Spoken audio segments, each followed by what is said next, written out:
Je me souviens également donc de cette cloche avec la corde en son temps qu'il fallait sonner. Nous nous précipitions quand nous étions petits et avec des bras très frêles, mais nous devions être au moins 2 à 3 pour tirer sur cette corde afin donc de voir ces cloches résonner. C'est vraiment autant de souvenirs. Ou encore quand nous arrivions en retard, il fallait passer par la sacristie. C'était des moments privilégiés et nous adorions donc tous ces endroits de cette église qui aujourd'hui sont restés intacts 100 ans après. Et je dirais peut-être nous n'avons pas 100 ans, mais bon, au moins 50 ans après, nous retrouvons encore ces endroits-là intacts et c'est le lieu pour moi de saluer vraiment ces personnes-là qui ont eu cette vision. Je me souviens également de cette grotte qui nous avait donc mobilisé toute la communauté. Nous, en son temps, nous étions au collège Chalwanga où avec le père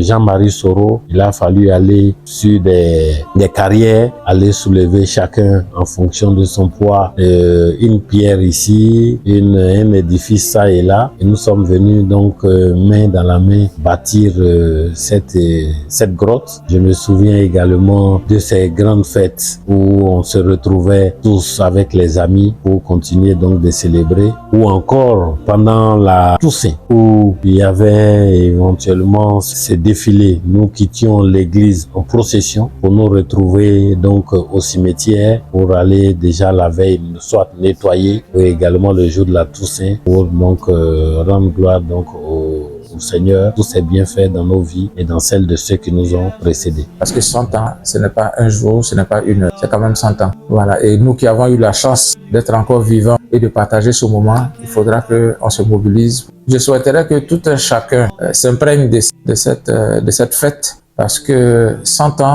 ce n'est pas rien. Beaucoup de nos parents, beaucoup de nos amis sont partis. Malheureusement, ils ne pourront pas prendre part à cette fête et il serait intéressant que tous les enfants de Ferké ou pas et des paroisses voisines, puisque Notre-Dame de Lourdes rentre maintenant dans le patrimoine de la ville, il est important que nous puissions faire vraiment le nécessaire. Même les autres confessions religieuses puissent nous accompagner dans cette fête-là.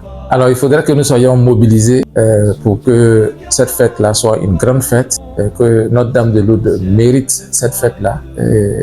Je souhaite bonne fête donc à chacun et à chacune de nous. Aujourd'hui, je peux dire que nous nous retrouvons, c'est un sentiment d'abord de fierté, mais également un privilège que le Seigneur nous accorde d'être également aujourd'hui sur pied, en bonne santé, pour célébrer 100 ans d'une église qui aujourd'hui a apporté beaucoup. Sentiment donc de fierté et également beaucoup d'émotion parce que nous voyons combien de fois ces fidèles, tous ces fidèles que nous avons pu mobiliser sont aujourd'hui heureux, ont un engouement à venir quitte communier avec les autres, quitte pour venir se remémorer, quitte pour venir repartir, marcher dans des pas, dans des sillons qu'ils ont eu donc à emprunter, j'allais dire des décennies auparavant. Alors, mon espérance dans 200 ans, c'est de voir cette église grandir, c'est de voir cette église prospérer et que Notre-Dame de Lourdes, qui a également vu le sanctuaire marial, puisse voir ce sanctuaire-là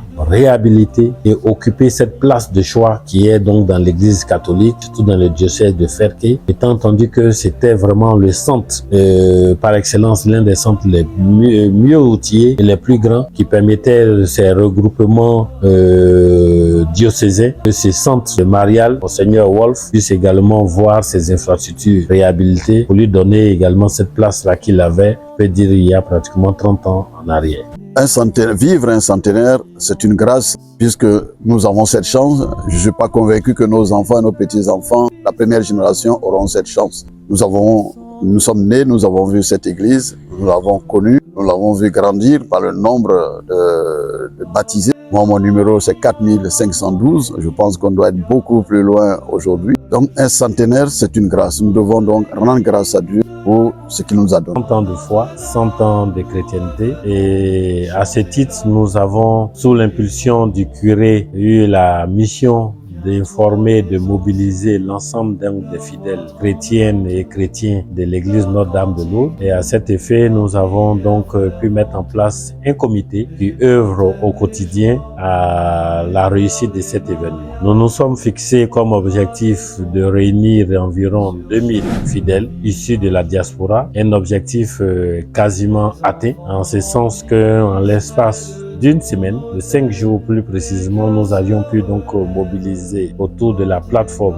près de 1023 fidèles, et c'est une œuvre qui se poursuit au fil donc des jours. Alors donc dans cette dynamique, nous avons également avec le curé et également sous la bénédiction de Monseigneur Honoré Dapa, pu contacter l'ensemble des fidèles, mobiliser également certains acteurs non chrétiens autour donc de cette œuvre. Pour ce faire, nous avons donc également, nous étions fixés un objectif de 100 millions pour les 100 ans, un objectif qui, ma foi, est en train d'être atteint, et nous sommes convaincus qu'avec la mobilisation et l'engagement de tous, c'est un objectif que nous allons vraiment atteindre. Cette église catholique qui fête ses 100 ans, c'est 100 ans de chrétienté, mais c'est également 100 ans d'enseignement, 100 ans donc de foi, et également 100 années donc de fils et de filles qui aujourd'hui donc peuvent également témoigner d'une certaine façon de ce que cette église leur a apporté dans leur vie et dans notre société. Souviens-toi des anciens,